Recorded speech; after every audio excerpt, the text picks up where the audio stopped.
courageous naman tayo. Bakit? Pero paano nyo minamanage yun, Kuya Cha? Kasi minsan may mga time, di ba? Na hindi mo talaga kaya, no? Ito, papakilala mo naman siguro to. Minsan tayong mga ama, tayo kasi yung provider ng family. Minsan may mga time na ikaw sa sarili mo, nag-worry ka. Kasi nga, pero since ikaw din ang magko-control ng mood ng family mo, hindi, tibayan ko. Pero ikaw, minsan dumadating siyempre siguro sa point na, teka, saan ko ito kukunin? Paano ginagawa nyo, Kuya Cha? Tapos lalo na yung makikita mo, yung, Daddy, makakapag-aral ba ako? Makakapag-enroll ba tayo? Yung asawa nyo. Tapos ikaw, kahit ikaw, hindi mo na alam kung saan mo kukunin. Paano mo minamanage yun, Kuya Cha? Ayun nga, siyempre una, nanalangin muna ako. Nanalangin muna ako sa Ama. Sabi ko, bigyan ako ng pagkakataon para Kumbaga, gamitin masuplayan mo ko. ko. Sabi ko, maibigay ko sa mga anak ko, sa pamilya ko, yung para sa kanila. Sabi ko, di bali na muna ako, Ama, baba sa pamilya ko muna.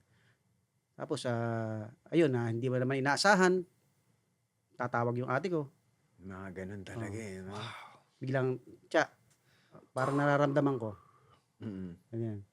Ayun, Grabe, ay ate, no? sabi ko, ayoko na magsabi sa inyo dahil nahihiya ako. Pero, may dumarating. Hindi po kayo nagsabi sa kanya. Hindi talaga ako. Tapos paano po niya sinabi na naramdaman ko? Minsan sa Facebook, mag-post ka lang na malungkot. Opo. Ganun, malungkot. Tapos may... Kala ko Pero po hindi ba ka naman always nanghingi. positive? Joke lang. Bakit Hindi, po kayo malungkot, nag-post ng tapos- malungkot? Ganun, malungkot. Tapos pray na parang... Tapos lalagyan mo ng caption na... Ama, tulungan mo ako. Mga ganun. Gets na nila yon Oo, dahil sa gets lukso nung pagtutulungan ng isang Pero ang ganda pamilya. na, Papakil yung sabi niya na, ang ganda nung pinag-pray niya. Hindi siya nag-pray ng pera. Ang pinag-pray niya, opportunity. Gamitin mo ako, no? Ganun. Kasi sipag pa din yung, pati taas noon niyang sinasabi. Madalas kasi, ang nangyayari dyan, pag Yes. nasa ganito na, utangan na yan eh. Sa totoo lang. And ako natutuwa ako, Kuya Cha, na sinasabi mo, taas no kasi sinasabi, ayoko na may utang. Lahat hard work, and lahat sa Lord. Yes. Si Lord lang nakakaalam. Hindi ako magrereklamo sa tao, hihingi ng tulong. Pero ang ganda, no? Nandito ka Pinapadalan siya. ngayon. Oh, Sinasabi mo yan sa amin na okay ka at si Lord lang talaga nakakaalam. Minsan ang hirap na ni si Lord lang nakakaalam. Ano yung pinaka, Kuya Cha, na pinagdaanan mo na hindi mo makakalimutan na parang almost, sigurado meron ka nun, yung parang halos bumigay, pero sinabi mo pa rin na hindi. Ano yung insidente na yun? Anong dahilan kung bakit mo nasabi na parang, Lord, di ko na ata kaya, pero kinaya mo pa rin? Ano yun? Tsaka paano mo siya nakaya? Ito sorry babe. Yun, kasi may mga dumating na time na minsan may kakaproblema nga kayo mag-asawa Opo. na di inaasahan. Yung nagka-separate kami, may mga anak na kami, nag-separate kami ng ilang years. 5, 6 years. What? Ganon. Nandun sila sa kanila, kasama yung mga anak ko, uwi ako sa amin. Pero ako doon sa bahay, ako lang mag-isa. Opo. Bahay ng nanay Opo, tatay ko. Ako lang mag-isa ron. So, dapat yung 5 to 6 years, tagal nun. Opo, matagal talaga. Hanap ako ng iba. Hindi ko ginawa. Kasi ang nasa isip ko, ayokong magkasala sa mga anak ko. Ayokong magkasala sa asawa ko. Sabi mo walang iyakan. Sabi mo walang iyakan to. Ayokong magkasala sa Diyos. So, tiniis ko na mag-isa ako. Sabi ko, every day, di ako tumitigil ng panalangin na sana ibalik sa akin ng Ama yung pamilya ko. Sabi ko, ibalik sa akin ng Ama yung pamilya ko. 5 to 6 years, sabi ko. Hindi maiwasan, may mga lumalapit. One time, nakipag-date ako. Opo. Isang beses. Tinry nyo po. Tinry ko, nakipag-date ako. After, sige, date, kain. Tapos iwalay. After nung date na yon, nag-isip ako, sayang Kung yung ito pera. ba talaga? Hindi, Sayang yung pera. Hindi, inisip ko yung pera. Okay po. Ginastos ko ganito. Kung pinangkain na lang namin ng Mahal, mga anak. mahal ba yung in-order? Mahal ba yung in-order? Buisit na babaeng to. Ganun pag-uwi na. Mas mahal. Ako tubig lang. Free soup lang Ito, yung sa akin. tatlo pa yung drinks. Paano po, nung ganun po, nung sinabi niya na sayang yung pera, Inisip ano ko na yung po pera. nangyari nun? Sabi ko, hindi ko na inulit.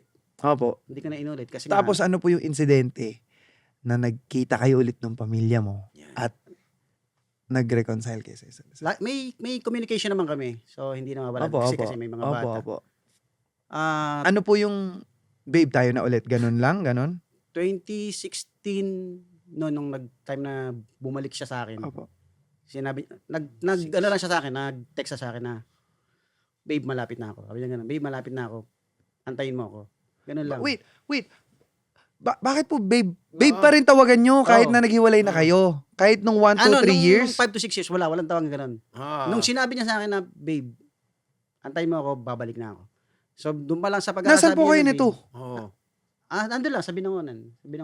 Tapos siya, nag-text lang siya? ganun, oo. Ano, out of nowhere? Bigla lang po siya nag-text na, babe, babalik na ako? Ganun?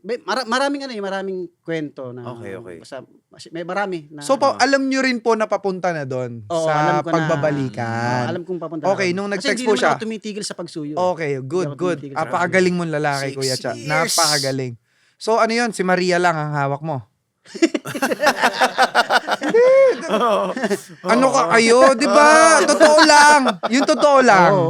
hindi. Hindi, totoo lang. Oo. Kasi hindi, mahirapan kapag hindi. Mahirap Oo. talaga. Kasi pagka dumating yung tukso niya, pag naisip mo yun, Anyway, tagalin natin yun. Kuya Cha, nung sinabi niya yun na, babe, malapit na akong Malapit mo. na ako. Ano pong naramdaman niya? Anong yung first reaction niya nun? Saka yung ginawa? sobrang tuwa ko syempre. Sobrang tuwa ko, sobrang saya ko. So yung bahay, inayos ko. Wow. Yun, kasi alam ko, babalik na sila, pati Opo. yung mga bata. So ayun, talagang up until now, Andito yun. oo, nasa isip ko yun. Talagang pinapakita ko sa kanila kung sino ako bilang tatay. Kung paano ko sila i-guide. Pwede po ba namin itanong kung ano yung dahilan ba't kayo naghiwalay? Sabi ko, Grabe naman yung sagot mo, Kuya Cha. Parang tawa lang. kasi, Yung ano lang po, kung gusto niya lang. Kung dati hindi kasi naman po. yan, medyo bata-bata pa, parang easy go, laki lang din naman ako. Okay. Pagka may pera ka. Okay. Kasi may sarili akong tricycle noon, magkasawa Opo, kami. opo. May sarili kaming tindahan. Opo. Napaka-swabe ng, Buhay. swabe ng buhay noon. Opo. Easy go, laki lang. Lalabas ako, hindi. Okay. So, yun yung pinagdaanan ko na ayoko nang maulit. Okay. Kasi dati may pera ka, ngayon wala Opo. na. So, Opo. ngayon pinapakita ko sa kanila kung sino ako bilang tatay. Sa mga anak ko, sa dalawang anak ko na malalaki na. Opo. Ito si Derek, magka-college na. So, pinapakita Wow. ko na Ganito kahit ako. ganito ako, kahit na ano pa yung Past. pasukin ko na negosyo, gustong gabang ko yan para sa inyo. Sabi ko, kung ano man yung pinagdaanan noon, sabi ko nga sa asawa ko, pagka binabalikan niya, kasalanan ko to eh. Sabi, wag mo nang balikan yun. Sabi ko, eto na tayo. Sino po Dito yung na tayo. kasalanan po ko to? Ikaw po, sinasabi mo po yun sa kanya, kasalanan Hindi, ko to? siya nagsasabi, kasalanan ko to eh. Dapat hindi tayo naghiwalay eh. Sabi ko, Sinasabi po ng asawa nyo sa inyo. Oo. Tapos ikaw, sinasabi mo. sinasabi ko na wag mo nang balikan yun, di ba? Sabi nga, pass is pass. Opo. Okay tayo eh, okay na tayo. Eto na tayo. Opo. Diba? Andyan yung mga bata. Parang nagigets ko kung ano yung dahilan, pero hindi na natin pag-uusapan. Anyway, Kuya Cha, nakaka-proud na 6 years. Oo ha. May, ikaw nga 6 months eh. Atin na yun. Hindi, mahirap, Kuya. Oo. Sobra. Lalaki tayo dito, alam natin yun. Tapos sinasabi niya na, akala ko, Papakel, nung sinabi niyang 6 years na yun, doon yung parang story nung Yung ayaw niya kaguluhan, ikwento. oo, kaguluhan. Hindi. Nakaka-proud, Kuya, bilang lalaki. Sobrang, ano yun eh, sobrang bihira kasi talaga na ano eh, sobrang bihira talaga yung mga kagaya mo na, kasi, alam mo naman na lalaki, respeto lang yan, di ba? Ang gusto ng lalaki, respeto lang, di ba? So, the fact na nire-respeto mo yung sarili mo, wala nang makakatalo sa'yo. At isa pang pinakamaganda mong ginawa, kahit na ang daming, sabi mo nga, may lumalapit, may mga tukso, nakokontrol mo yung utak mo.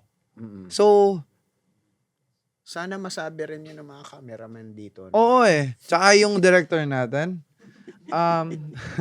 ikaw seryoso ako eh. Ako.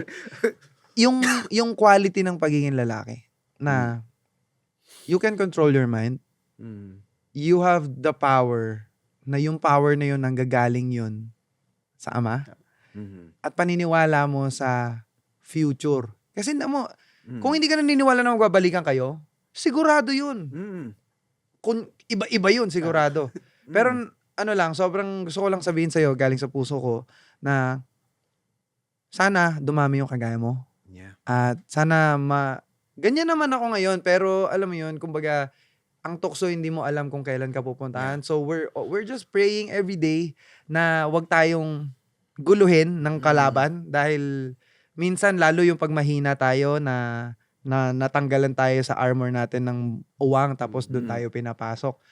Sobrang nakaka-proud. Palakpakan naman si Kuya Cha. Sobrang ang sarap kasing i-emphasize sa kanya na Kuya Cha, lalaki. paano sasabihin mo dun sa mga tao na magsasabi na nagkaroon sila ng same scenario tapos sabihin nila, kunyari nag-fail sila tapos sasabihin nila, lalaki lang ako eh. Ano masasabi mo dun sa mga ganon?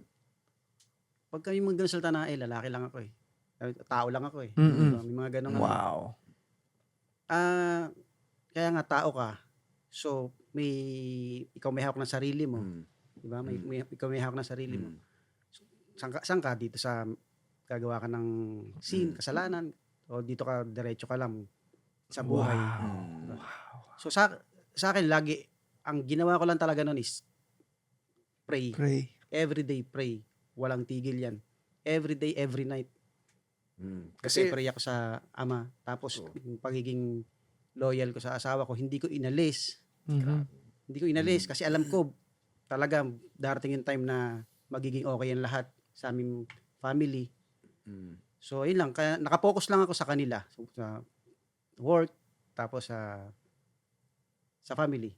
Kasi nga pagka sinabi mong tao ka lang, yun na nga eh. Dahil nga tao na lang tayo at di natin kaya, kailangan natin ng Diyos. Mhm. Kaya na.